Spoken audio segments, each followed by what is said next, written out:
Welcome to CA Wisdom channel. So today we are going to learn chapter number 4 of EIS. Okay. So chapter number 4 is all about e-commerce, m-commerce and emerging technologies. So let's study everything. So what is e-commerce? So e-commerce is just doing business electronically. Okay. It's a commercial transaction between company, customers and business partners. Okay. It is reliable and secure, and it has to be a secure connection. Okay. Businesses like B2B and B2C can done through e-commerce. Okay. Now explain the steps involved in e-commerce transaction. So first of all you have to go to the website. Okay. Open the application or download it and then open it. Okay. And then select first of all type the product what you want, then select and make it to wish to buy list. Okay. Needs to select the correct product. You have to search for the correct product because there are various products listed there. Okay. User makes final choice. Okay, user will finalize the choice and then go ahead with payment. Okay, so product, whatever the product, it will show in detail and the final price whatever they have to pay. Okay, now the payment gateway will open. There will be many options like cash on delivery, debit, credit card, internet banking likewise.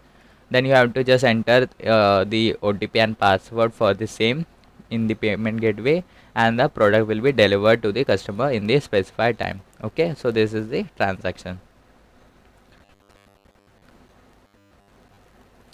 Now explain the benefits of e-business with respect to individual customer users. So customer के लिए क्या benefits होता है? So it is convenient, time saving, various option, बहुत सारे products होता है, easy to find reviews already रहता है उसमें, कूपन एंड डील्स, बहुत सारे डिस्काउंट सब मिल जाता है, एनी टाइम एक्सेस, रात को भी हम लोग एक्सेस कर सकते हैं. Okay. Now explain the benefits of e business with respect to business या सेलर्स. सो सेलर्स के लिए क्या बेनिफिट होता है? इंक्रीज कस्टमर बेस इंक्रीज हो जाता है. ओके. एक तो पुराना वाला तो रहता ही है बट नया वाला भी आ जाता है. Recurring payments made easy. सो पेमेंट बहुत इजी हो जाता है. जो बार बार ऑकर होता है वो बहुत इजी हो जाता है. Instant transaction. So it's instant it because of real time processes. Provides a dynamic market. बहुत मार्केट खुल जाता है इंटरनेट पे आने पर. Reduction in cost. Okay. Due to electronically बहुत कम फिजिकल ये सब होता है, सो कॉस्ट कम हो जाता है. Okay. Efficiency improvement. Due to efficiency improve हो जाता है. क्यों? क्योंकि एरर कम हो जाता है, टाइम कम हो जाता है, इंफॉर्मेशन प्रोसेसिंग कम हो जाता है. Okay. Creation of new market. So easily हम लोग नया कस्टमर को ढूंढ पाएंगे. Okay. Easier entry into new market. So e business के थ्रू एंट्री इजी मिल जाती है, इजीली मिल जाता है. Okay. There is no that much barrier like in the physical one. Okay.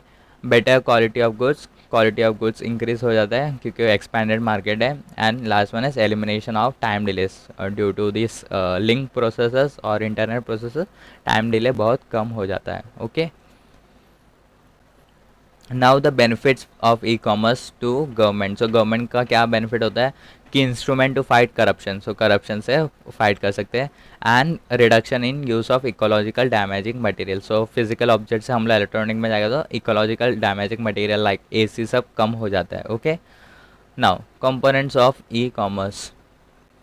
So e commerce को फुलफिल करने के लिए क्या क्या कंपोनेंट्स होना चाहिए? सबसे पहले यूज़र, ई कॉमर्स यूज़ करने यूज़र्स होना चाहिए, प्लस वेंडर्स होना चाहिए, मीन्स सेलर्स होना चाहिए. टेक्नोलॉजी इंफ्रास्ट्रक्चर होना चाहिए like database, apps, libraries, data libraries and all. Internet और नेटवर्क, एक कनेक्शन, मतलब यूजर से वेंडर तक कनेक्शन होना चाहिए, that is network. Okay. Web portal. User कैसे यूज़ करेगा वेंडर का वेबसाइट, कैसे यूज़ कर पाएगा, एक मीडियम होना चाहिए, दैट इज़ वेब पोर्टल. एक वेबसाइट, एक इंटरफेस होना चाहिए, that is web portal. And उनको जब पेमेंट करना रहेगा तो पेमेंट गेटवे भी होना चाहिए. So this was the components of e business. Okay. Now the architecture of network system. So architecture का मतलब क्या? आर्किटेक्चर मतलब डिज़ाइन या मेथड ऑफ कंस्ट्रक्शन, कुछ चीज़ बनाना, उसका डिज़ाइन, कुछ चीज़ बनाने का टाइम उसका डिज़ाइन या method of making that thing is known as architecture. Okay, so in IT there are two type of architecture. One is two tier and second is three tier. So two tier client system. So two tier client system means presentation tier and database tier. So एक presentation tier रहता है, एक basically जहाँ user interface या client interface कर सकता है, वहाँ से क्लाइंट रिक्वेस्ट भेज सकता है। एंड डेटाबेस टायर में डेटास होता है, तो क्लाइंट वहाँ से यूज़ प्रेजेंटेशन टायर में कुछ रिक्वेस्ट भेजेगा तो डेटाबेस टायर प्रोसेस करके वो डेटा हमें निकाल के वापस दे देगा in presentation tier. That is known as two tier client server. Very easy. Now presentation tier. So presentation tier basically the same thing, जहाँ इंटरैक्ट किया जाता है, यूज़र इंटरैक्ट किया जाता है। डेटाबेस टायर जहाँ प्रोडक्ट का data, price data and other related data वहाँ रखा जाता है, that is known as database tier. Okay, now the advantages. So advantages क्या होता है? Business logic and database are physically close, बहुत क्लोज होता है दोनों चीज़। सो इसके लिए परफेक्ट या एफिशिएंट डेटा मिल जाता है। Since processing is shared between the client and server, more users could interact with the system. By having simple structure it is easy to setup and maintain. Setup और maintain बहुत easily हो जाता है। Disadvantages क्या क्या है two tier system का? Performance deteriorate, performance कम होएगा जब नंबर ऑफ यूज़र इंक्रीज हो जाएगा तभी। Restricted flexibility and choice of DBMS। So एक डेटाबेस से कनेक्ट हो गया तो वही डेटाबेस कनेक्टेड होगा, फिर वो डेटाबेस को चेंज नहीं कर पाएगा। इवन इफ फेलियर कुछ होगा तो डेटाबेस डेटा बराबर प्रोसेस करके दे नहीं रहे तो भी हम लोग डेटाबेस को चेंज नहीं कर पाएगा यहाँ पर in two tier system. Okay, now we will move to three tier system. So three tier system में तीन टायर होता है, that is presentation tier, application tier, database tier. So presentation tier same display information. Okay, application tier यहाँ logic या business process detail processing होता है यहाँ पर application tier. And database tier जहाँ पर डेटास लगा होता है, डेटास होता है। Okay, that is database tier. Okay, सो यहाँ फर्स्ट रिक्वेस्ट एप्लीकेशन टायर को जाता है एंड एप्लीकेशन टायर वहाँ से डेटाबेस को रिक्वेस्ट भेजता है एंड डेटाबेस से डेटा मिलकर वापस एप्लीकेशन टायर को जाता है एंड फिर एप्लीकेशन टायर वापस प्रेजेंटेशन को टायर वापस कर देता है। बट इधर एक अच्छी चीज़ है कि even if one single database, as you can see, even if one database मतलब प्रॉपर नहीं वर्क करेगा या इन टाइप ऑफ फेलियर, तो हम लोग एप्लीकेशन के ट्रायल को दूसरा डेटाबेस में कनेक्ट कर पाएंगे। But it cannot happen in two tier system, it can only happen in three tier system. So यहाँ पर डेटाबेस चेंज कर सकते हैं, DBMS चेंज कर सकते हैं and we can get the continuity of the business. Okay, now the advantages of three tier system. So advantages क्या क्या है? Clear separation of user interface control and data presentation from application logic. Dynamic load balancing, okay, load balancing proper होता है। Change management, okay, so it is easy and faster to exchange a component on the server. So यहाँ पर बहुत easy हो जाता है change exchange या change कुछ करना। Okay, because it is not connected directly. Okay, that's why. Now the disadvantages of three-tier system. So it creates an increased need for network traffic management, server load balancing and fault tolerance. Current tools are relatively immature और जो भी maintenance tool है वो भी inadequate होता है, okay, for maintaining server libraries. Now comes M commerce. So M commerce क्या होता है? It's mobile commerce. So what are the three layers in M commerce? So M-commerce is buying selling of goods services through wireless handheld devices. Okay, wireless handheld devices कुछ goods या services buy या purchase करेगा तो उससे बोलता है M-commerce. So there are three layers: client layer, application layer, database layer. So client layer includes mobile, web browser, internet. Application layer, first of all client layer का purpose क्या होता है? This layer helps the e-commerce connect customer connect to e-commerce merchant. So एक कोई भी एक इंसान को अमेज़न को कनेक्ट कर पाएगा, दैट इज़ क्लाइंट लेयर, या कोई भी इंसान को फ्लिपकार्ट में कनेक्ट कर पाएगा. Application server and backend server, through this application customer logs to merchant system. This layer allows customers to check the product available on merchant website. So application layer के through merchant का website तक तो हम लोग पहुँच गए, but उनका data सब एप्लीकेशन सर्वर के थ्रू हम लोग चेक कर पाएंगे. ओके.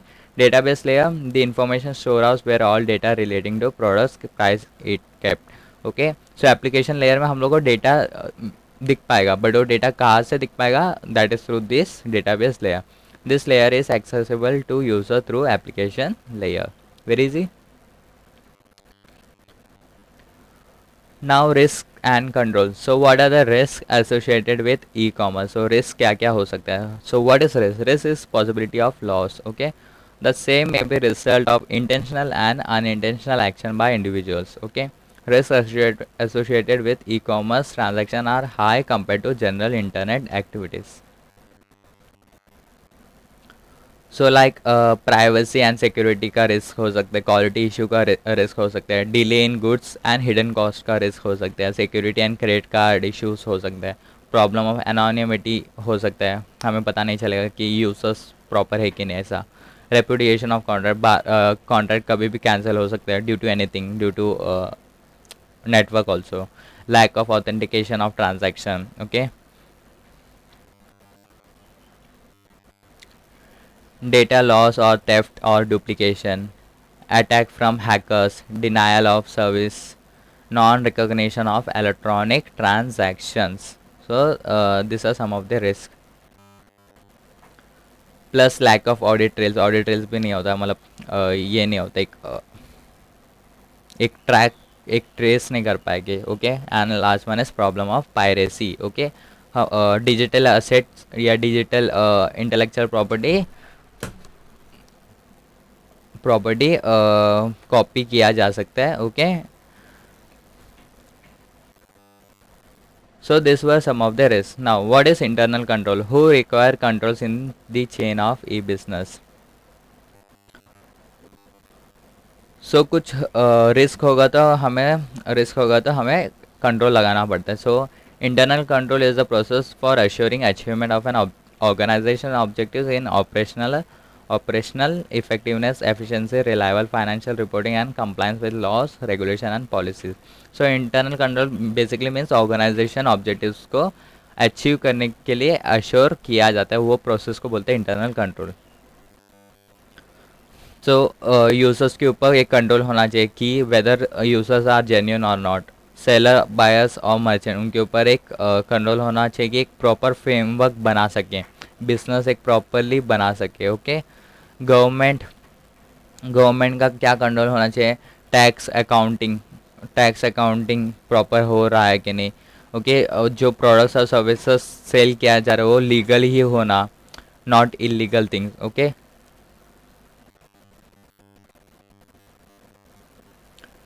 नेटवर्क सर्विस प्रोवाइडर, उनका कंट्रोल होना चाहिए कि हर वक्त वो अवेलेबल होना चाहिए एंड नेटवर्क का सिक्योरिटी भी होना चाहिए.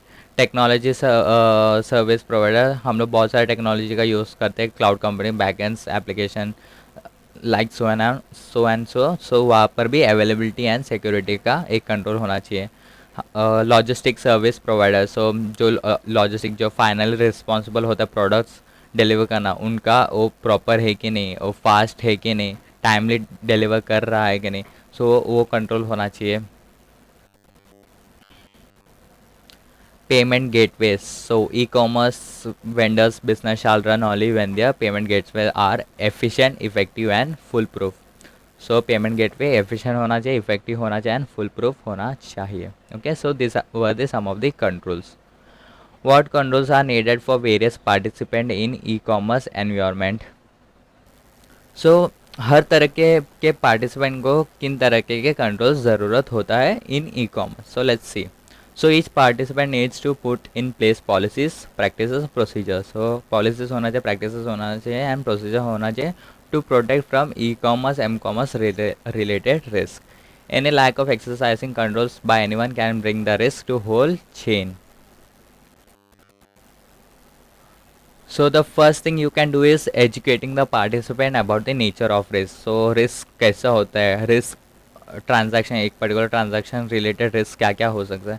सो वो एजुकेशन के थ्रू हम लोग मिटिगेट कर सकते हैं या सेंसिटाइज्ड कर सकते हैं. Okay. So these policies may include the following: frequency and nature of education programs, the participant for such program. Second है कि communication of organisational policies to the customer. जो एक बिजनेस का जो पॉलिसीज है, पर्टिकुलर पॉलिसी, वो customers को बता देना. Like privacy policy, information securities, shipping and billing policies, online purchase कैसा होने वाला है, एंड रिफंड पॉलिसीज, रिफंड होगा तो रिफंड पॉलिसीज कैसा होगा वो भी बता देना चाहिए. Ensure compliance with industry body standard. So एक पर्टिकुलर इंडस्ट्री रहेगा तो उनका पूरा कंप्लायंस, जो रूल्स एंड रेगुलेशन जो है वो कंप्लाई करना चाहिए एक e commerce. Okay. And last one is protect e commerce business from intrusion. Intrusion means outside things. So viruses, hackers, passwords, regular software update या सेंसिटिव डेटा, इन सबको proper या इनसे वायरसेस, हैकर से दूर रहना चाहिए. Okay. Now, what are the control objectives in e-business or e-commerce? Let's see. So, control objectives क्या होता है e-business का?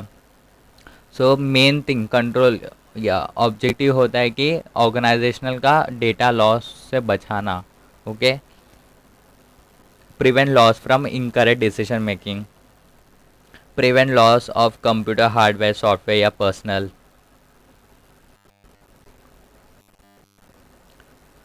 Prevent from high cost of computer error. Computer error से बहुत कुछ गलती होने के कारण हमें बहुत नुकसान बरपाना होगा. सो उससे बचना होगा.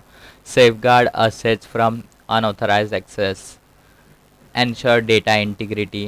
डेटा इंटीग्रिटी होना चाहिए. System effectiveness objectives. Okay. And the last one है system efficiency objectives. Now, write about several IT risks as per SA 315. So, SA 315 के हिसाब से हमें IT risk बताना है. So, SA 315 recognizes that IT poses specific risks to an entity's internal control in the form of following: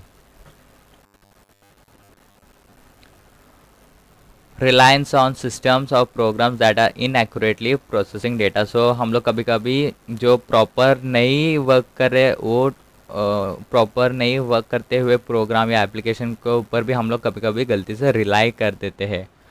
unauthorized access to data. So कभी कभी unauthorized access किया जाता है. Gaining access privileges beyond. So एक particular आदमी का इतना ही access था बट वो उससे ज़्यादा एक्सेस कर लेते हैं, like IT personal and all. Okay. Unauthorized changes to data in master files. So कभी कभी अनऑथराइज चेंजेस किया जाता है मास्टर फाइल्स में. Likewise, unauthorized changes to systems or programs. Failure to make necessary changes to systems or programs. तो failure मतलब programme को change या अपडेट करने में फेल करना. Inappropriate manual intervention. And last one is potential loss of data. Okay. Now, what type of controls are being used for addressing key cyber security risks? So, key cyber security risk के against क्या controls लगाना चाहिए? एक network diagram बनाना चाहिए. कैसा flow of diagram हो रहा है, डेटा कैसे कैसे जा रहा है, किन किन रास्ते से जा रहा है, routers, internal external network etcetera etcetera. Okay. List of digital asset. So एक पूरा पर्टिकुलर डिजिटल एसेट का एक पूरा लिस्ट बना देना. ओके. जो कंपनी यूज़ कर रही है. ओके. एंड कौन कौन उसका रिस्पॉन्सिबल है. Policy and procedure document. एक पर्टिकुलर पॉलिसी बना देना या डॉक्यूमेंट किनके ऊपर, डिजिटल एसेट्स के ऊपर. Okay. Any incidents of cyber security breach. कुछ ऐसा लग रहा है साइबर सिक्योरिटी ब्रीच हो रहा है तो हमें एक्शंस लेना पड़ेगा एंड कंट्रोल्स लगाना पड़ेगा ताकि वापस वो वैसा वो इंसिडेंट्स वापस ऑकर ना हो. Okay. Are the IT managers responsible for the safeguarding of the assets from cyber attacks adequately skilled and trained to perform the. हमें देखना पड़ेगा कि IT मैनेजर क्या उनके पास उतना इक्विपमेंट है क्या, उतना प्रॉपर नॉलेज है क्या कि वो साइबर अटैक्स को रोक पाए या मिटिगेट कर पाए या ना आने दे। ओके, पीरियोडिकल रिव्यू, बार बार रिव्यू करते देने का, एंड उसके साथ फंक्शनल किन किन का रोल्स एंड रिस्पॉन्सिबिलिटी क्या है वो भी बता देना चाहिए। एडिक्वेट अप्रूवल्स, कभी भी कुछ एक्सेस करने से पहले एक अप्रूवल लेना चाहिए। Okay, and last one is timely employ awareness campaign, एक अवेयरनेस कैंपेन हमेशा करते रहना चाहिए ताकि इंडिविजुअल के अगेंस्ट कुछ साइबर क्राइम अटैक ना हो पाए। Okay, now guidelines and laws governing e commerce. So e commerce के ऊपर एक गाइडलाइंस बनाया जाता है। So let's see, e commerce m commerce policy guidelines for business are billing. So एक पर्टिकुलर फॉर्मेट ऑफ बिलिंग होना चाहिए, डिटेल्स जो भी डिटेल्स हो वो बिल्स में होना चाहिए, जीएसटी अप्लाई होना चाहिए वो बिल में। ओके,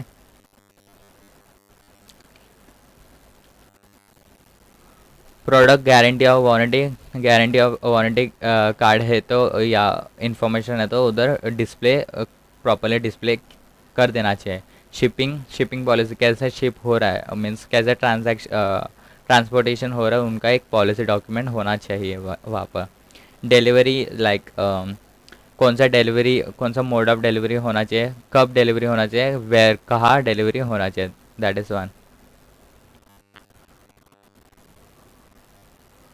रिटर्न पॉलिसी कैसा होना चाहिए, कब तक गुड्स एक्सेप्ट कर पाएंगे रिटर्न को, नंबर ऑफ डेज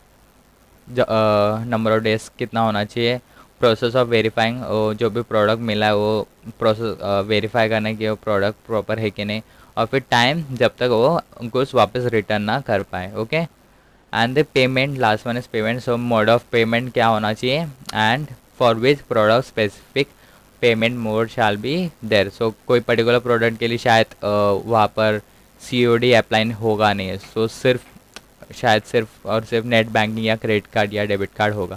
सो एक स्पेसिफिक पेमेंट मोड रहेगा तो भी वो उधर बता देना चाहिए प्रॉपरली। ओके,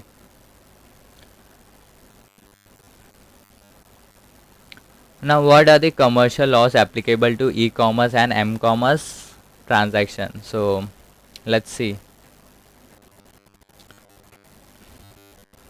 सो कमर्शियल लॉज जैसे कि इनकम टैक्स एक्ट 1961 अप्लाई होता है, कंपनीज एक्ट 2013 अप्लाई होता है, फॉरेन ट्रेड एक्ट 1992 अप्लाई होता है, फैक्ट्रीज एक्ट 1948 अप्लाई होता है कंडीशन ऑफ वर्कर्स के लिए, एंड कस्टम्स एक्ट 1962 अप्लाई होता है custom of goods and services के लिए, जीएसटी अप्लाई होता है 2017, इंडियन कॉन्ट्रैक्ट एक्ट 1872 अप्लाई होता है कॉन्ट्रैक्ट के लिए, एग्रीमेंट के लिए, कंपटीशन एक्ट 2002 अप्लाई होता है ताकि कंपटीशन प्रॉपर हो, फेमा 1999 अप्लाई होता है ताकि फॉरेन इन्वेस्टमेंट को प्रमोट किया जाए, एंड कंज्यूमर प्रोटेक्शन एक्ट 1986 होता है ताकि कंज्यूमर को राइट मिल सके to protect themselves against the malfunctioning of the goods और services. Okay, so that is consumer protection act 1986। Okay,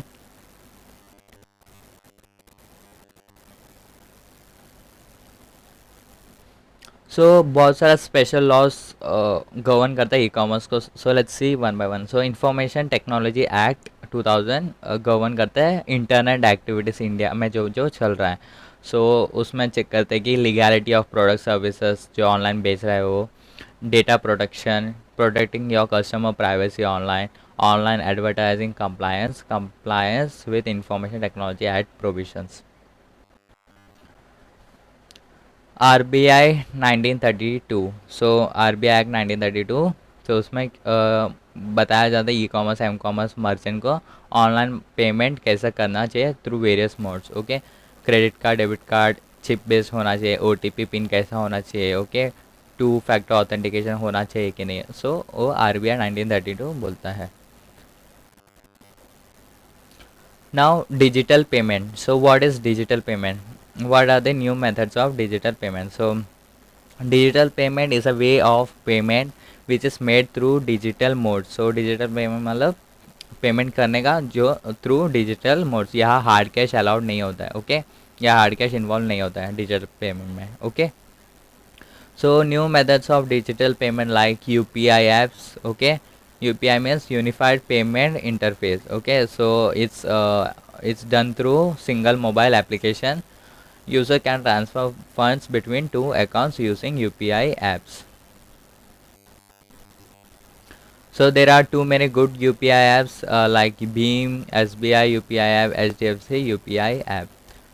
And then comes IMPS, Immediate Payment Service. So it is an instant interbank electronic fund transfer service through mobile phones. Okay, it is also being extended through other channels such as ATM, internet banking, etc. Mobile apps. So mobile apps में Bhim Bharat interface for money, so it's also UPI only, but ये NPCI ने develop किया. So national payment corporation of India ने खुद का, means it's an Indian particular Indian based app. Okay, so that's is mobile apps. Mobile wallet.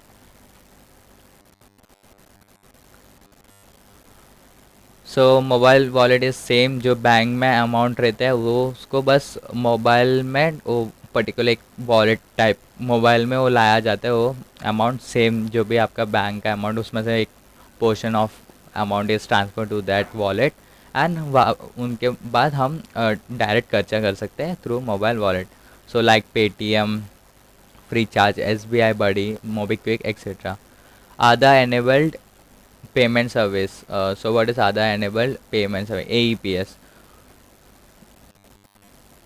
So it is also bank to bank transaction. यहाँ पर आपका Aadhaar number लिखना पड़ेगा and OTP आएगा mobile पर, and if means OTP proper हो तो you can do the transaction to your page account directly. Okay, unstructured supplementary service data, so USSD. So USSD इस मतलब जो डिजिटल मोबाइल नहीं है या एंड्रॉयड मोबाइल नहीं है, सो उनके लिए भी ये एक एप्लीकेबल होता है. सो *99#, ये एक banking is a mobile banking based digital payment mode. Okay, so user के पास स्मार्टफोन नहीं या इंटरनेट नहीं है तो भी चलेगा. सो ही और she can easily use it with any normal feature phone. USSD banking is an easy as checking of mobile balance. She can use this service for many financial and non-financial operations such as checking balance, sending money, changing mobile banking, personal identification number, etc. Now ये तो digital methods हो गया. Traditional methods क्या क्या था of digital payment?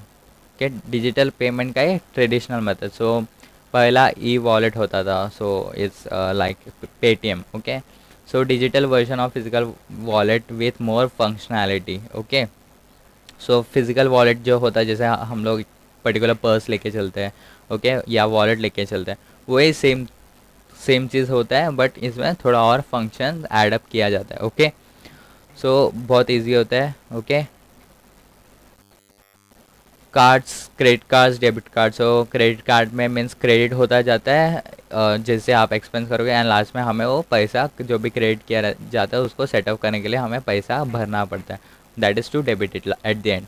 Debit card में हम पैसा भरते हैं, मीन्स हमारा पास पैसा ऑलरेडी होता है एंड उसमें से डेबिट होता कम होते जाते हैं while we doing the expenses. That is debit card.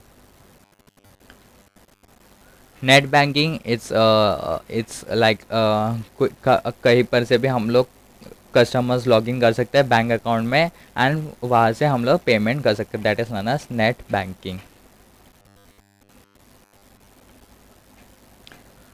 Now the advantages of digital payment. So advantages क्या क्या है डिजिटल पेमेंट का? Easy and convenient. Okay, pay और सेंड मनी फ्रॉम एनीवेयर, कहीं पर से. सो येस, हम पेमेंट कहीं से भी कर सकते हैं and discount from taxes. Taxes से बहुत सारा डिस्काउंट्स भी मिल जाता है. रिटर्न रिकॉर्ड बन जाता है. ओके, सो एक प्रूफ टाइप बन जाता है एंड लेस रिस्क. ओके, यहाँ पर रिस्क कम होता है, बट इसके साथ ड्रॉबैक्स भी होता है. So let's see that. So difficult for non technical person, जो टेक्निकल नहीं, जो ओल्डर जनरेशन, उनको ज़्यादा समझ नहीं आएगा. The risk of data theft होने का रिस्क होता है. Over spending. ओके, जब पैसा बहुत नज़दीक हो तो हम लोग कभी भी ओवर स्पेंड करने की एक ह्यूमन बिहेवियर की ओवर स्पेंड करते हैं. So that's what. Now computing technologies. So what is virtualization? What are different application areas of virtualization? So virtualization क्या होता है और different application area क्या होता है virtualization का. So virtualization means to create virtual version of a device. So एक particular version बनाते हैं एक device का, उसको बोलते हैं virtualization. Like server, storage, device, network. एक particular virtual devices बनाते हैं. Okay. It's like where the framework divides the resources into one or more executive environment. Like आपका if you can see in computer in my computer आप जाओगे तो वहाँ आप देखोगे तो आपका शायद एक्चुअल में एक या दो रैम ही होगा, बट वहाँ पर ऐसा सी डी ई करके ऐसा बहुत सारा वर्चुअल डिवीजन किया जाता है. ओके, स्पेस का, that is known as virtualisation. Okay. Now application areas of virtualization. So application areas of virtualization, let's see, server consolidation. So consolidate many physical servers into fewer servers, which in turn host virtual machines.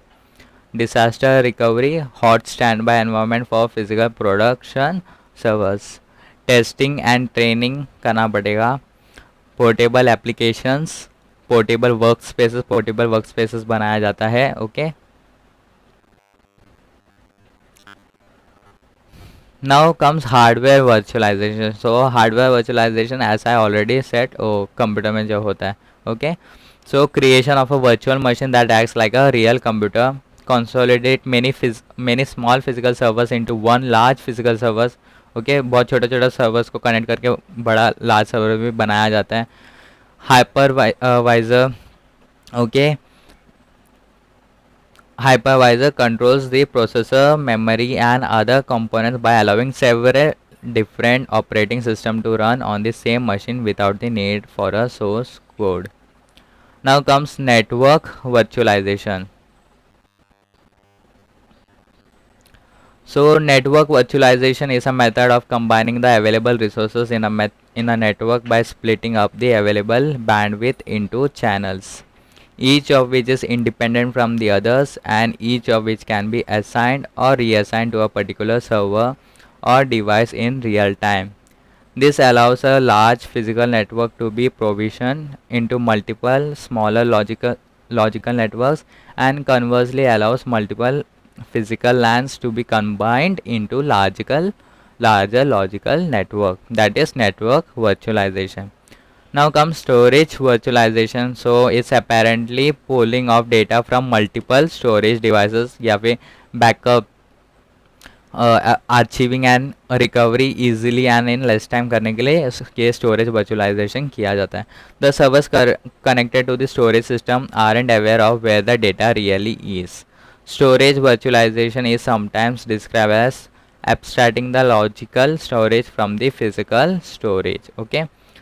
So physical storage को एक abstract में मतलब logical storage दिखाना, उसको ही storage virtualisation बोला जाता है. Now what is grid computing? Explain different application areas of grid computing. So grid computing एक कंप्यूटर नेटवर्क होता है जो हर एक कंप्यूटर रिसोर्सेज से शेयर किया जाता है. Okay, in a communication system. Processing power, memory and data storage are allocated to authorized user. Then resources are accessed by users to perform specific tasks. A grid computing system can be as simple as collection of similar computers running on the same operating system, or as complex as inter-network system comprised of every computer platform. Grid computing is a form of distributed computing. Okay, loosely connected computing devices to perform a large computing task. In the ideal grid computing system, every resource is shared, turning a computer network into a powerful supercomputer performance. So एक particular normal computer network को join करके एक super computer performance देने की कोशिश किया जाता है in grid computing. Okay, now application areas of grid computing. So ये अप्लाई किधर किधर होता है. So civil engineers collaborate to design and and execute and analyze shake table experiment. So different जगह पर कितना earthquake मतलब शेकीनेस या वाइब्रेटनेस चेक करने के लिए डिफरेंट डिफरेंट प्रोसेस का यूज़ किया जाता है. And insurance company mines data from partner hospitals for fraud detection. An application service provider offloads access load to a computer cycle provider. An enterprise configures internal and external resources to support e-business workload. Large-scale science and engineering computing resources which are geographically and organizationally dispersed could use grid. Okay. Now explain different benefits of grid computing. So grid computing करने से benefits क्या क्या हो सकता है. So making use of under utilise resource, framework for exploiting this under utilise resource, resource balancing, parallel CPU capacity, virtual resource and virtual organisation for collaboration collectively as a larger grid, access to additional resources, bandwidth to perform a complex task, reliability, the machine also use duplicate processors, management. Okay, what type of resources used by all users of the grid, explain. So grid का users क्या क्या resources use करते हैं. So computation. Okay, computation means the most common resources computing cycles provided by the processors of the machine on the grid, where processors can vary in speed, architecture, software platform and other associated factors such as memory, storage and connectivity. So हर एक PC का अलग मतलब हर एक software हर एक system का अलग अलग ये स्पीड हो सकता है, आर्किटेक्चर होता है एंड सॉफ्टवेयर प्लेटफॉर्म अलग अलग हो सकता है, उनका मेमोरी अलग हो सकता है, स्टोरेज अलग हो सकता है, कनेक्टिविटी अलग हो सकता है. That is computation. Storage, a grid providing an integrated view of data storage is sometimes called as data grid. Okay, memory attached to the processor or it can be other permanent storage media. So storage क्या हो सकता है, memory जो processor में attach किया जाता है वो भी हो सकता है और it can be other permanent storage media. Communication, so better handle potential network failures and access data traffic. So ज़्यादा बड़ा ग्रिड होने की वजह से शायद पोटेंशियल नेटवर्क फेलियर भी हो सकता है एंड डेटा ट्रैफिक भी हो सकता है. सो प्रॉपर प्रोसेसिंग ना भी हो पाए कभी कभी. Software and licence, so software to be installed on all the machines of a grid but may limit the number of installation that can be simultaneously use at any given instant. So software में भी एक permit होता है, एक number of permit होता है कि कितना यूज़ कर पाएगा. सो ग्रिड में शायद वो जितना हमें चाहिए उतना शायद वो सॉफ्टवेयर ना दे पाए. ओके, कनेक्ट ना कर पाए हर एक कंप्यूटर को. Special equipment, capacities, architecture and policy. So कभी कभी हमें सेपरेट या आर्किटेक्चर, ऑपरेटिंग सिस्टम और डिवाइसेस कैपेसिटीज़ का कभी कभी ज़रूरत पड़ जाती है while doing grid computing. Okay, what are the constraints to be taken to develop secured grid. so secured grid बनाने के लिए क्या क्या देखना पड़ता है. so single sign on, so as grid is connection of every system, so एक single sign on होना चाहिए. so एक authenticated person ही यूज़ कर पाए या साइन इन कर पाए. Protection of credential, so password private की सब प्रोटेक्ट किया होना चाहिए. Interoperability with local security solution, so inter domain security server, so inter domain जो एक दूसरे से कनेक्ट किया जाता है उधर एक सिक्योरिटी होना चाहिए. Exportability, the code should be exportable, that is they cannot use a large amount of encryption at a time, there should be minimum communication at a time. So exportability means ज़्यादा encryption and decryption नहीं होना चाहिए क्योंकि grid computing है. सो या मतलब एक non network के साथ शेयर कर रहा होगा इंफॉर्मेशन, सो वहाँ पर ज़्यादा मतलब फास्ट होने के लिए, सो डिक्रिप्शन और एनक्रिप्शन का वो टाइम बचाने के लिए जितना हो सकता है वो कम हो जाए वो amount of encryption. Okay, they cannot use a large amount of encryption at a time. Support for secure group communication and support for multiple implementation. Okay,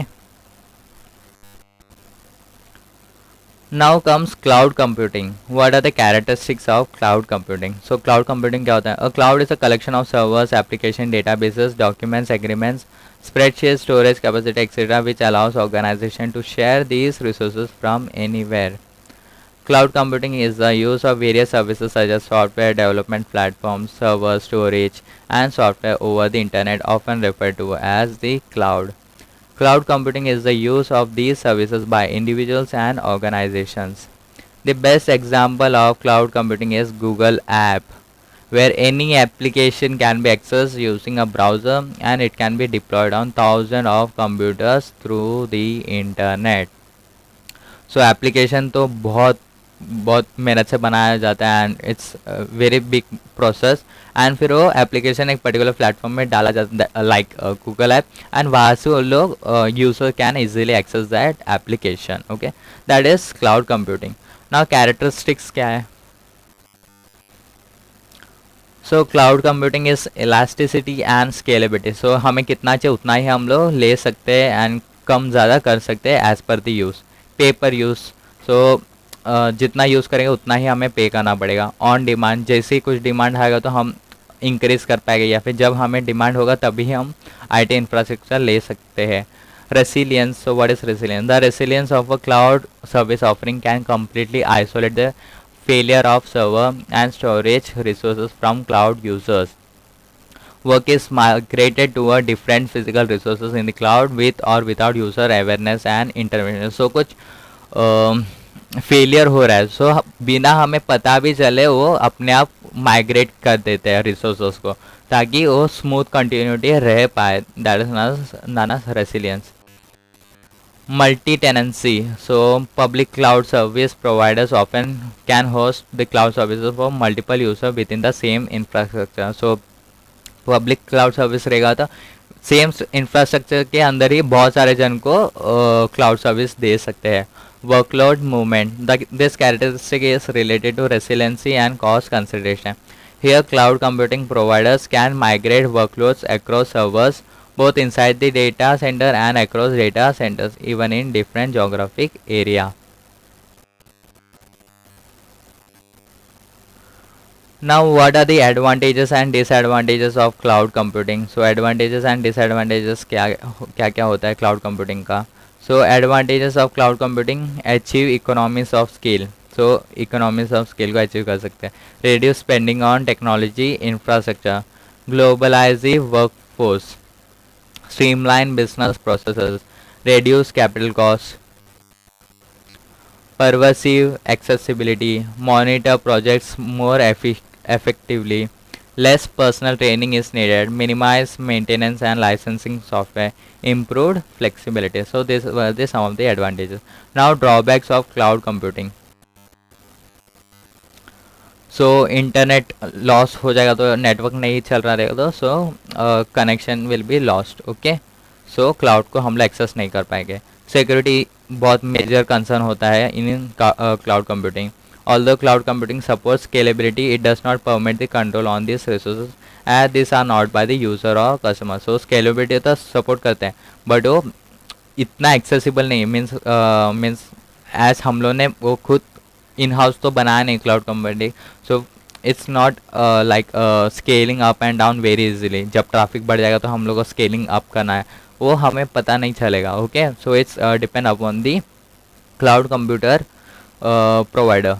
Depending on the cloud vendor or provider, customer may have to face restrictions on the availability of application, operating system and infrastructure. So different cloud computer एक particular application को ही शायद allow कर पाए या particular OS को ही allow कर पाए. सो उनके अकॉर्डिंगली हमें रेस्ट्रिक्शंस भी फेस करना पड़ सकता है.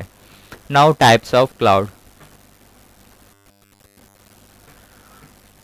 So first one is private cloud. So let's see what is private cloud. What is private cloud? Explain different characteristics of private cloud. Discuss several advantages and disadvantages. So private cloud. This cloud computing environment resides within the boundaries of an organization and is used excessively for the organization benefits. These are also called internal clouds or corporate clouds.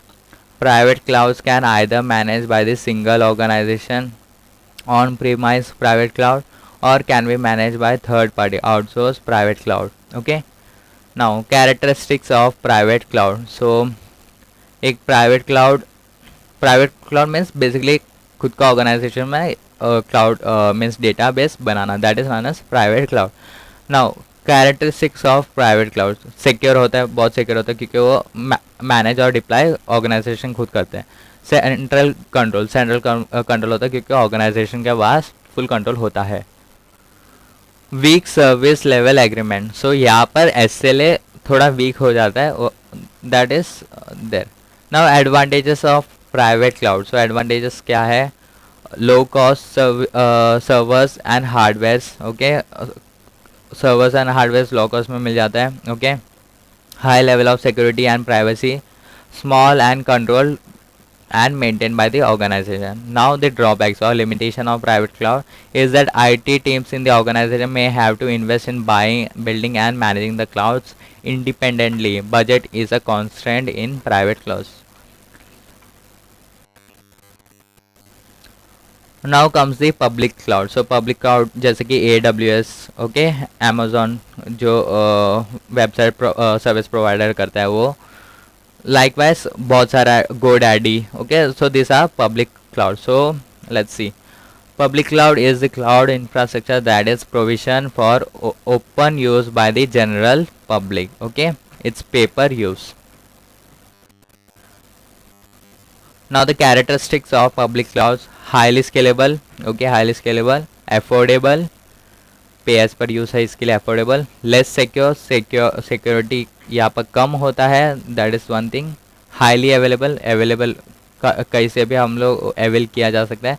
Stringent SLA, सो इधर strict, बहुत सारा strict agreement होता है. Okay, now comes the advantages of public cloud. So it is available at affordable cost. The organizations to deliver highly scalable and reliable applications rapidly at more affordable cost. There is no need for establishing infrastructure. Strict SLAs are followed. Strict SLA follow किया जाता है यहाँ पर. There is no limit for the number of user. यहाँ पर number of users का limit नहीं होता. Now limitations of public cloud. So limitations क्या क्या होता है? Is security assurance and thereby building trust among the clients is far from desired but slowly liable to happen. Further, privacy and organizational autonomy are not possible.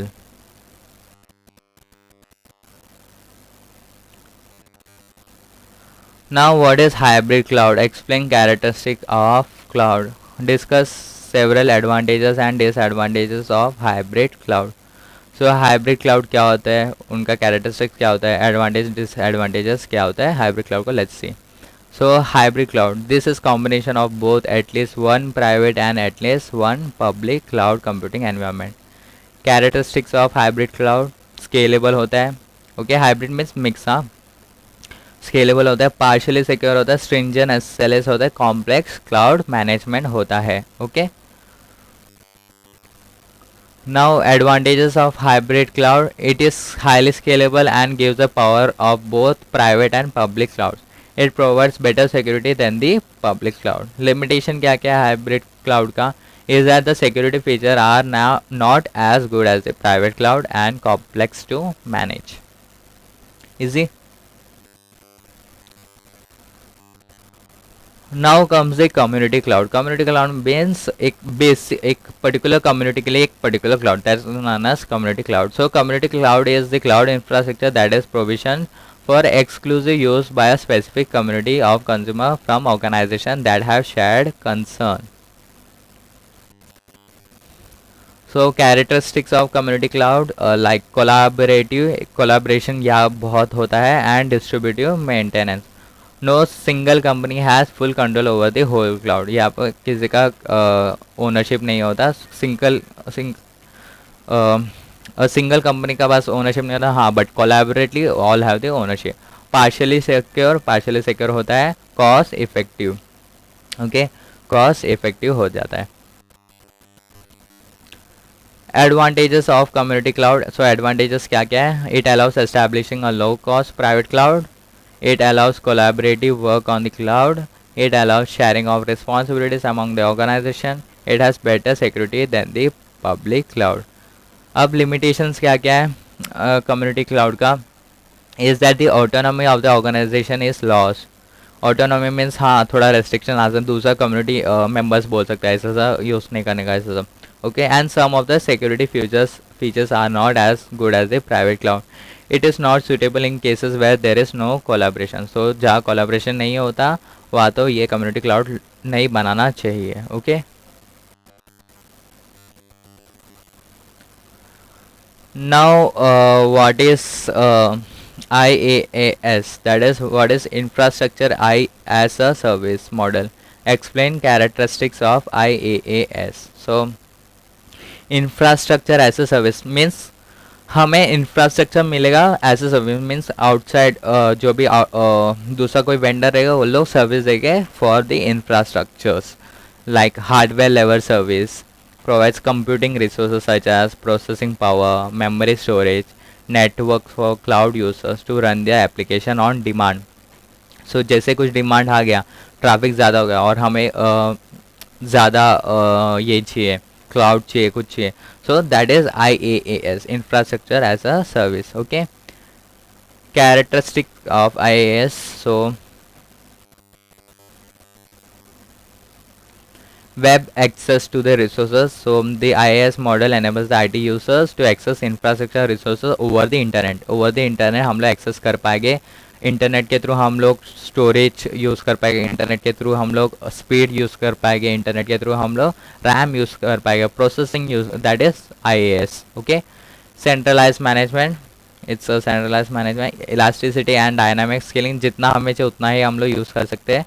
Shared infrastructure, सो वो लोग infrastructure बहुत जन को देते हैं, 1 to many डिलीवरी मॉडल होता है. Okay, metered services. Okay, IaaS allows the IT users to rent the computing resources instead of buying it. So rent में देते हैं, उनको बाय नहीं करेगा तो भी चलेगा, हम लोग रेंट में यूज़ कर पाएंगे. Okay, so that is metered services. So जितना हम लोग सर्विस लेंगे, जितना हम लोग सर्विस लेंगे, जितना मीटर में दिखाएगा उतना ही हमें पे करना होता है. That is IaaS. Now explain about platform as a service, PaaS model. Okay, so platform as a service model provides the users the ability to develop and deploy an application on the development platform provided by the service provider. So एक particular service provider हमें एक platform देगा, वहाँ हम लोग application को deploy या develop किया जाता है. That is platform as a service. Okay, हमें एक platform दिया जाता है वहाँ पर हमें कुछ करने के लिए. That is platform as a service. In traditional application development, the application will be developed locally and will be hosted in the central location. In standalone application development, the application will be developed by traditional development platforms, result in licensing based software, whereas PaaS changes the application development from local machine to online. For example, Google App Engine, Windows, Azure, Compute, etc., etc. Now comes the SaaS model. So explain about software as a service model.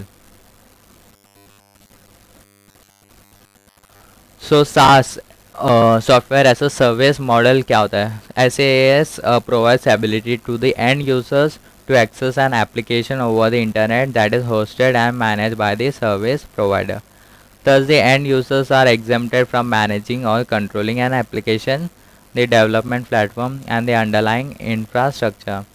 SaaS changes the way the software is delivered to the customers. SaaS provides users to access large variety of application over internet. So यहाँ पर हम access कर पाएंगे variety of application through the internet which is hosted on service provider infrastructure. For example, one can make his or her own Word document in Google Docs online. So Google Docs पहला हमें offline software होता था, but अभी क्या हो गया, through internet में software as a service मिल जाता है. अभी हम लोग सॉफ्टवेयर खुद इंटरनेट में ही यूज़ कर पाएंगे. ओके, ऑनलाइन ही कर पाएंगे. That is SaaS model. Okay, software as a service model.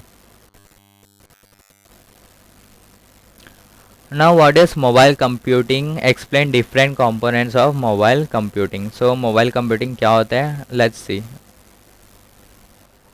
So mobile computing means laptop या ऐसा कोई डिवाइसेस या कंप्यूटर से without any fixed physical link कि विदाउट एनी फिजिकल लिंक हम कंप्यूट कर सके, that is known as mobile computing. Okay, mobile not that mobile. Okay, mobile means here mobility. Okay, so mobile computing. So mobile voice communication is widely established throughout the world. The key components of mobile computing are mobile communication. So this refers to the infrastructure put in place to ensure that seamless and reliable communication goes on. So mobile communication means mobile here doesn't means that mobile. Okay, mobile means mobility. Okay, so ऐसा communication जो seamless हो. Okay, and एक infrastructure को ऐसा create करे जहाँ पर एकदम कम्युनिकेशन आराम से हो पाए, that is mobile communication. Now mobile hardware. So hardware भी जहाँ पर मोबाइल डिवाइसेस और डिवाइस कंपोनेंट दैट रिसीव और access the service of mobility. ऐसा हार्डवेयर जो एक जगह से दूसरा जगह तक ले जा सकते, जैसे कि PDAs, pen drive, portable laptops, smartphones, ये सब मोबाइल हार्डवेयर है जो हम लोग एक जगह से दूसरा जगह तक ले जा सकता है. Now mobile software. So mobile software means software एक जगह यूज़ करके दूसरा जगह भी यूज़ करते, that is known as mobile software. Okay, this are the mobile computing. इसका बेनिफिट्स क्या क्या होता है मोबाइल कंप्यूटिंग का? So it provides mobile workforce with remote access. So कहीं से भी हम लोग वर्क कर सकते, कहीं से भी काम कर सकते हैं रिमोट एक्सेस से के through. Okay, it enables mobile sales personnel to update work order status in real time. So जो सेल्स पर्सनल है जो सेल करते हैं वो उधर जाके भी काम कर सकते, उधर जाके भी अपना work means work status, sale हुआ कि नहीं, सेल रिटर्न कितना हुआ, पैसा मिला कि नहीं, वो अपडेट कर सकता है through mobile computing. Okay, it facilitates access to corporate services and information at any time from anywhere. So directly sales personal directly corporate service को एक्सेस कर सकते हैं. कुछ इशू कुछ होगा तो या नेक्स्ट डिलीवरी किसको देना है वो सब हम लोग एक्सेस कर सकते हैं. It provides remote access to the corporate knowledge base at the job location. It enables to improve management effectiveness by enhancing information quality, information flow and ability to control a mobile workforce. Okay, now write about the limitations of mobile computing. अभी limitations क्या क्या होता है mobile computing का? सो insufficient bandwidth. सो bandwidth उतना अच्छा नहीं होता है. ओके, जनरली स्लो होता है. ओके, डायरेक्ट केबल से तो बहुत स्लो होता है. Okay, insufficient bandwidth. Security standard. सो सिक्योरिटी इशू भी हो सकता है यहाँ पर. Okay, power consumption. सो बैटरी पावर में चलेगा बिकॉज मोबाइल मतलब ले जाना पड़ता है कंप्यूटर, लैपटॉप या मोबाइल को. सो हमें एक बैटरी की ज़रूरत होता है, पावर कंजम्पशन की ज़रूरत होता है. Transmission interfaces.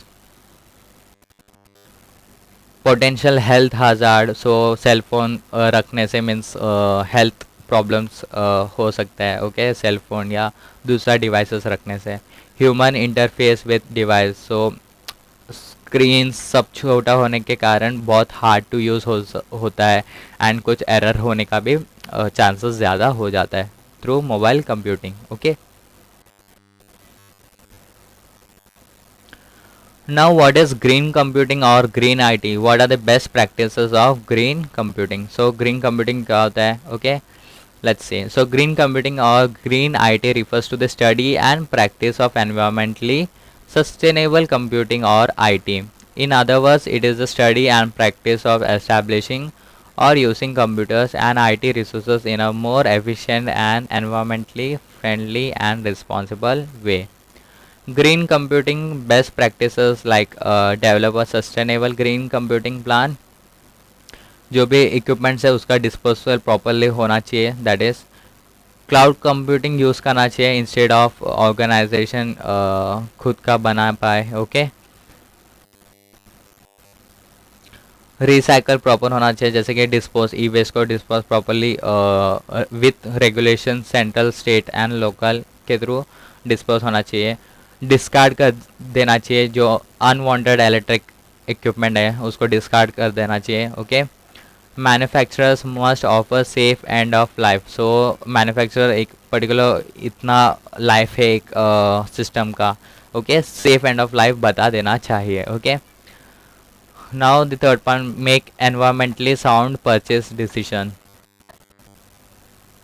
सो डेस्कटॉप या कुछ भी हम लोग लेंगे तो एनवायरमेंटल एट्रीब्यूट्स देख के हमें खरीदना चाहिए। Okay, recognise manufacture effort to, फिर हमें ये भी चेक करना चाहिए जो जिसने बनाया, मैन्युफैक्चर जिसने भी बनाया वो कंप्यूटर लैपटॉप या वो सिस्टम, वो उन्होंने कितना रेड्यूस किया एनवायरमेंटल इम्पैक्ट या एनवायरमेंटल सेंसिटिव मटेरियल्स को। ओके, वो चेक करना चाहिए एंड उनको उनसे प्रोडक्ट ज़्यादातर लेना चाहिए। Okay, and last one is use server and storage virtualisation. So like जैसे कि बोला जाता है कि प्राइवेट व्हीकल्स कम यूज़ करना चाहिए एंड पब्लिक ट्रांसपोर्ट ज़्यादा यूज़ करना चाहिए for the environment, for the benefit of the environment. वैसे यहाँ भी हमें सर्वर्स यूज़ ज़्यादा करना चाहिए एंड स्टोरेज वर्चुअलाइजेशन यूज़ करना चाहिए ताकि रिसोर्सेज यूटिलाइज हो सके प्रॉपरली। ओके, एनर्जी कॉस्ट कम हो जाए एंड मेंटेनेंस सिंप्लीफाई हो जाए। Okay, fourth one, reduce paper consumption. So reduce paper consumption by use of email and electronic archiving। So email के थ्रू पेपर को कम यूज़ किया जाता है। Track changes feature in electronic documents rather than red line correction on paper. So हम लोग red line paper में कुछ मिस्टेक होता या चेंजेस कुछ होता तो रेड लाइन से हम लोग करेक्ट करते, तो वो नहीं करने का, बेसिकली बोल रहे हैं कि पेपर में यूज़ नहीं करने का, अभी हम लोग इलेक्ट्रॉनिक में ट्रैक चेंजेस का फीचर ऑन कर देने का। Okay, use online marketing rather than paper based marketing. While printing documents make sure to use both sides of paper. दोनों साइड ऑफ पेपर को यूज़ प्रॉपरली कर देने का, दोनों साइड को प्रिंट कर देना चाहिए। Okay, conserve energy. So LCDs use करने का। ओके, नोटबुक कंप्यूटर्स यूज़ करने का rather than desktop computers. Okay, whenever possible. Use the power management features to turn off hard drives and display after several minutes of inactivity. Power down the CPU and all peripheral during extended periods of inactivity. जब active नहीं है, जब use नहीं करे तभी CPU को power down मतलब of कर देना का। Okay, adept more of web conferencing offers instead of travelling to meeting in order to go green and save energy. Okay, now the new concept, that is BYOD. What is BYOD? Bring your own device. Advantages क्या क्या होता है bring your own device का, let's see that. So bring your own device refers to business policy जहाँ पर employees अपना खुद का डिवाइसेस लाते हैं। ओके, बिजनेस पर्पज़ के लिए। So it means employees are welcome to use personal devices to connect to the corporate network to access information and application. Advantages क्या क्या है BYOD का? हैप्पी एम्प्लॉयज़ बहुत हैप्पी हो जाता है, वो लोग खुश रहते हैं क्योंकि उनका खुद का डिवाइस होता है इसके लिए। लोअर IT बजट, यहाँ पर अपना सिस्टम अलग से सिस्टम लेना पड़ता नहीं है, सो इधर कॉस्ट भी कम हो जाता है। IT रेड्यूसर सपोर्ट रिक्वायरमेंट्स, हो यहाँ पर IT डिपार्टमेंट का ज़्यादातर ज़रूरत नहीं पड़ेगी क्योंकि उनका खुद का they are using their own system, so वो लोग खुद अपना रिपेयर या मेंटेन करेंगे सिस्टम को employees. Early adoption of new technologies, so नया टेक्नोलॉजी एम्प्लॉयज़ खुद ही अपने आप सीख पाएंगे। इंक्रीज एम्प्लॉय एफिशिएंसी, सो ये सब के कारण एम्प्लॉय का एफिशिएंसी बढ़ जाएगा in the work. Okay,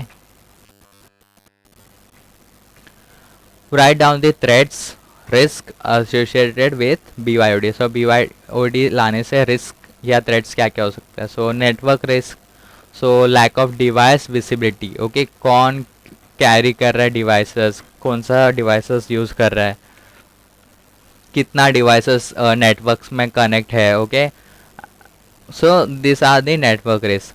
device risk, so device पता चला लॉस हो गया, गुम गया, उनका एम्प्लॉय का डिवाइस गुम गया, सो वहाँ पर तो जो कंपनी का या ऑर्गेनाइजेशन का जो डेटा है वो भी चला जाएगा. Okay, and it can lead to embarrassment of the reputation of an organisation.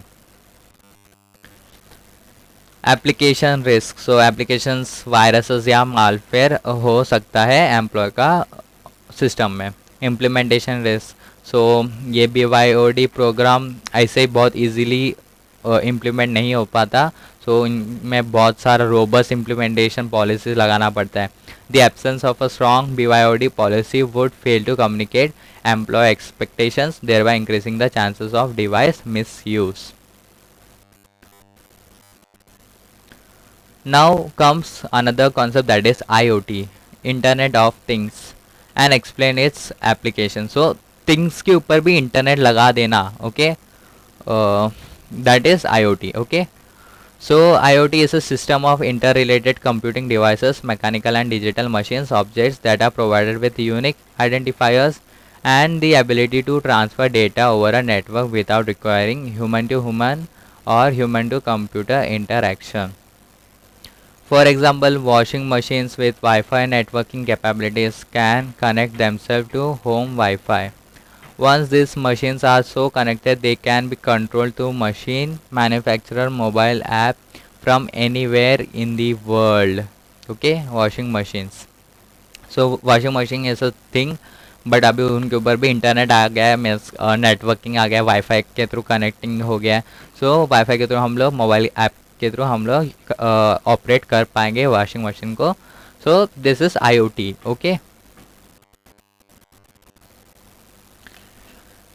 applications all home appliances to be connected and that shall create a virtual home. okay, so home owners के लिए क्या क्या हो सकता है, track कर सकते हैं, CCTV को मॉनिटर कर सकते हैं. Office machine shall be connected through net. Okay, उससे देख सकते हैं कि कितना cup of coffee vending machine के थ्रू एम्प्लॉयज़ ने लिया है, हाउ मैंने प्रिंट आउट्स कितना लिया प्रिंटर से. Okay, governments can keep track of resource utilisation. So dustbin के ऊपर IoT सेंसर लगाएगा तो हमें पता चल जाएगा कि कितना जन एक्चुअली में डस्टबिन्स यूज़ कर रहा है. सो गवर्नमेंट्स को भी यूज़फुल हो जाएगा. Implanted with electronic chips in their bodies. So individual का स्टडी भी कर सकते हैं चिप डाल के. Okay, now what are the risk associated with IoT. तो रिस्क क्या क्या हो सकते हैं. So internet of thing is evolving phenomena, अभी तक प्रॉपरली डेवलप हुआ नहीं है, अभी बन रहा है.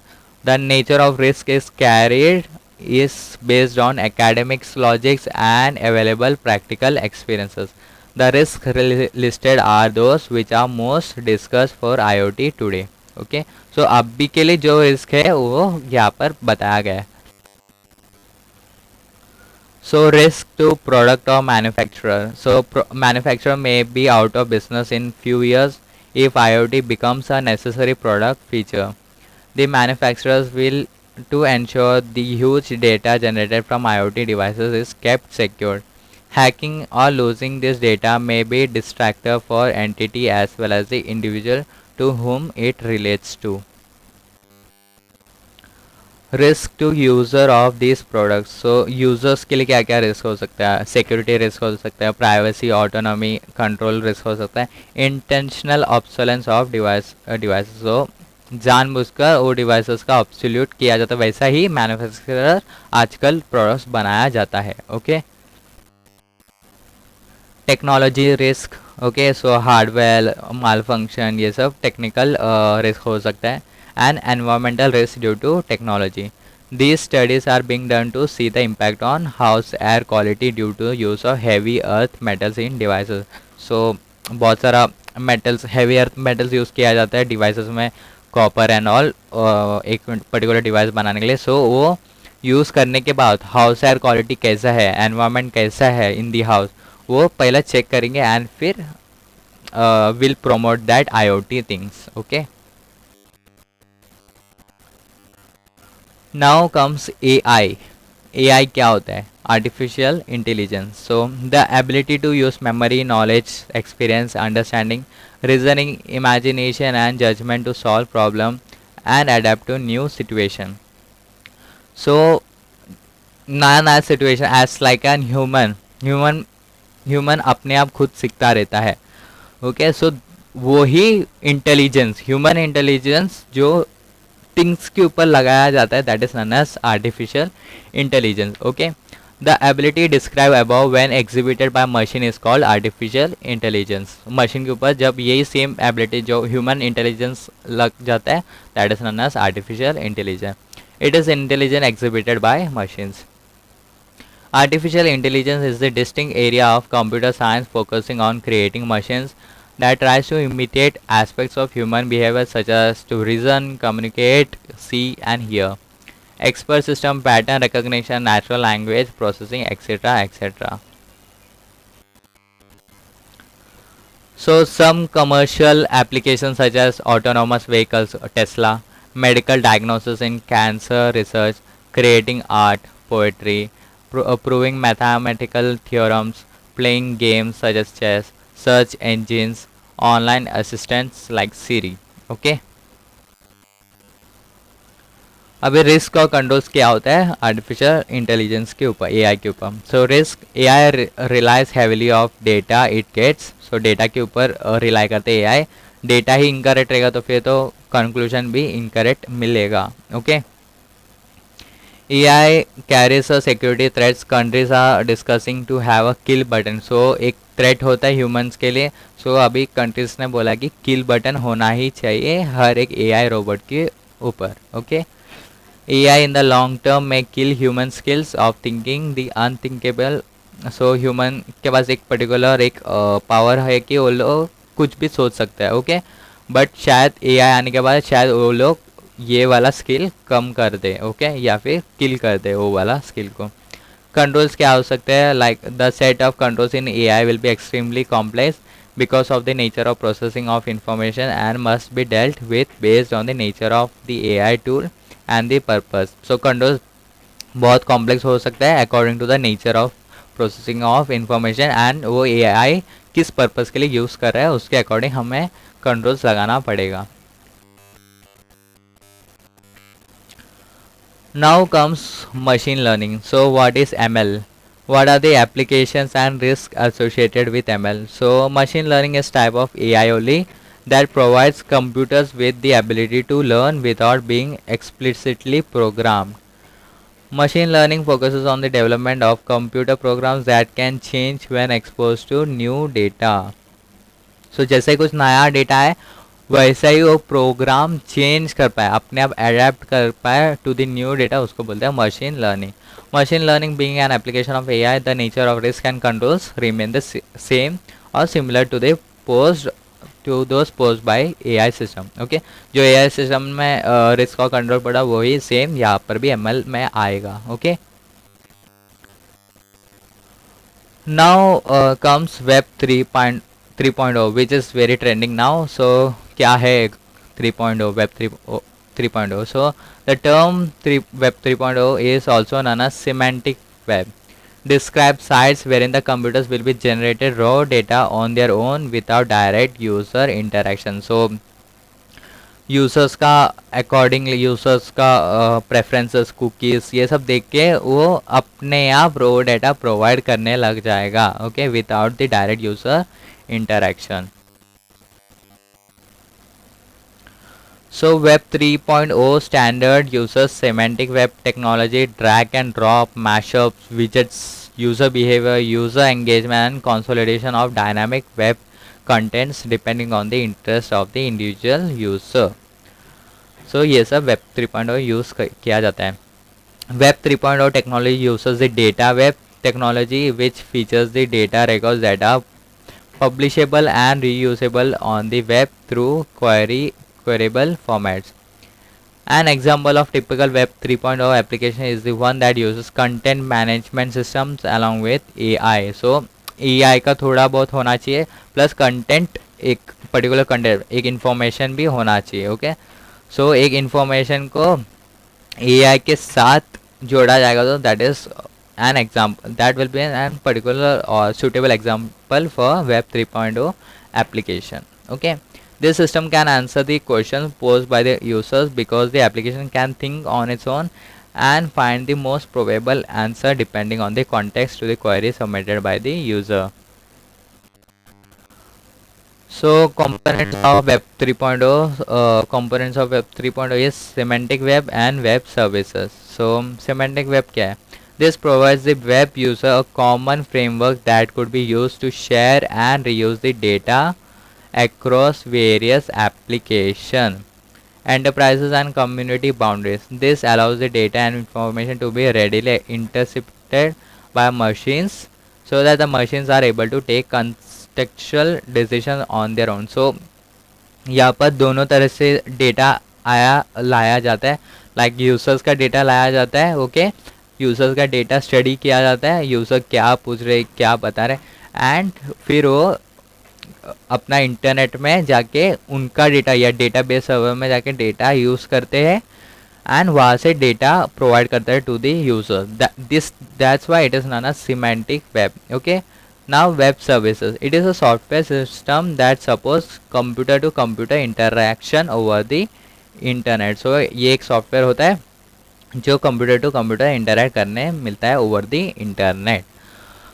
So this was chapter number 4, which is called e-commerce, m-commerce and emerging technologies. So thank you for watching this video.